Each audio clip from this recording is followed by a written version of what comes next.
कलपुरुष निरञ्जनानन्द गुरुमुखी भक्त भगवान सासराम स्वयं म आफै हो प्रकृति राम। हम लोग आपका बाजी कितना बाजे है? बाजी कितना है आप लोग का? हमारा एक बाजे है। आप लोग का बाप कितना है? हमारा एक बा है। एक एक बा है हमारा। बुबा एक है। बाजे एक है हमारा। आप लोगों का कितना कितना है जानिए। बाजे हमारा एक है। अविनाशी अंश सास निरंकार भगवान सदगुरु को कृपा, सदगुरु को ज्ञान हमको हुआ, उसी से हमारा बाजे एक है। अविनाशी अंश महाराज में हमारा बाजे एक है। हमका बाजे सदगुरु निरंकार भगवान परम ब्रह्मा सदगुरु कृष्ण जिन्दो जाग्दो जीवित म भित्रको भगवान कृष्ण जीवित एक है। सबका एक है भगवान। सृष्टिमा एक है भगवान। सृष्टिकर्ताको यी रचना है। भगवान सदगुरु का ज्ञान है। प्रकृति राम, सास राम, प्रकाश राम हम स्वयं है। एक राम दशरथ का बेटा है। एक राम जगत में लेटा है। एक राम जगत में पसारा है। एक राम जगत से निगारा है। घटघट रूपी राम, सर्वव्यापी राम हम है राम। सास राम, प्रकृति राम है हम। जानिए, हम लड़ाई झगड़ा करने के लिए नहीं चाहते हैं। हमारा जीवन में शांति स्थापना करने के लिए चाहते हैं हम। आप क्या चाहते हैं? युद्ध चाहते हैं? शांति चाहता है आप लोग? भगवान सब कुछ करने के लिए दे रहा है। अब तो ये कलयुग है, काल है। हम भी कुछ भी नहीं जानता था, आप लोग जैसा ही था। सदगुरु को ज्ञान से हम जान लिया हम कौन है। हमारा बाप भाई एक है। अविनाशी अंश हमारा बाजे भी एक है। संसार एक है। सृष्टि एक है। सृष्टिकर्ता को रचना है। सदगुरु को ज्ञान है। भगवान प्रकृति राम सास हम है। हामी पृथ्वीवासी हो। हम लड़ाई गर्न नहीं चाहते। शांति स्थापना हमारा जीवन में चाहते। शांति हमारा इच्छा नहीं है, बाध्यता है। गुरु को ज्ञान का पालना करने के लिए पृथ्वी में हमको जन्म हुआ है। मूर्ति सात अरब है। भगवान पहचानता है एक। भगवान अर्जुन से अर्जुन ज्ञान नहीं जाना भगवान सदगुरु कृष्ण को। हम है अर्जुन, हम नहीं जाना।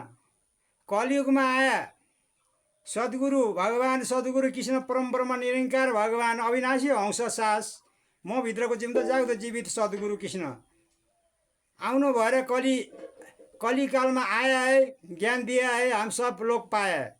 हिंदी हमको थोड़ा थोड़ा आता है। हिंदी जानता है बड़ा बहुत देश जानता है। इसलिए हामी थोड़ा थोड़ा हिंदी बोल रहा है।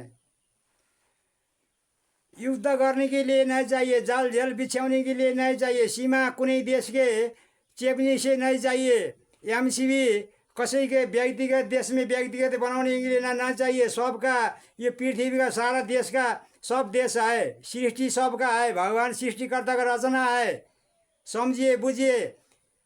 युद्ध चाहता है तो सत्य जीतेगा। अब सत्य का धीरे धीरे गुरु जना रहे हैं। यहाँ सत्य का जीत हो जाएगा।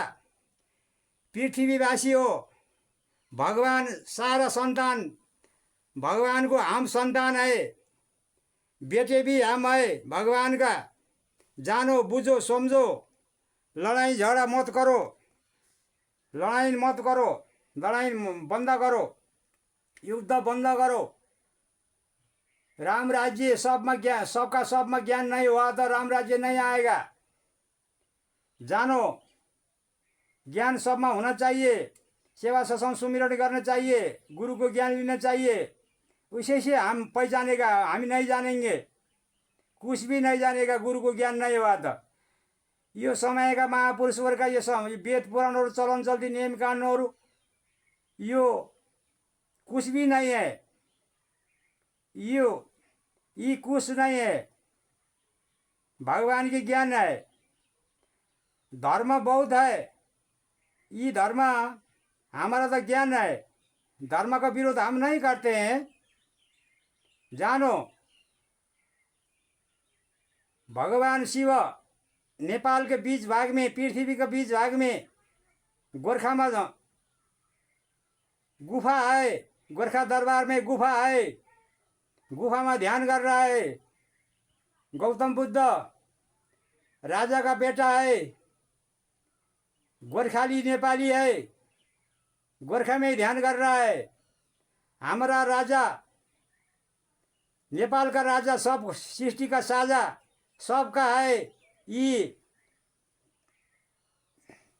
अविनाशी अंश सास भगवान है। हम राजा नहीं हुआ। भगवान राम वनवास गया है, 14 वर्ष वनवास। भरत को राज दिया है। हमारा माँ समाजी माँ दो है। हमारा बाप एक है, सदगुरु कृष्ण अविनाशी अंश निरंकार भगवान सदगुरु कृष्ण। मेरो बुबा भी, हमारा बुबा भी है, भगवान कृष्ण भी है, सब है। अविनाशी अंश हमारा एक बाजे है। आप लोग का कितना बाजे है? आप लोग का कितना बाप है? ढुंगा मूर्ति मंदिर में भगवान है कि नहीं है? मूर्ति प्रकृति है। भगवान सबका सब सृष्टि सारा में है। समझो, बुझो, जानो। आप लोग क्यों नहीं जानता है? हरिद्वार में भगवान कृष्ण जन्म हुआ है। समय को महापुरुष मनुष्य मूर्ति में आ रहा है। वहाँ के हम सदगुरु के भक्त, गुरुमुखी भक्त भगवान सास प्रकृति प्रकाश राम है। हम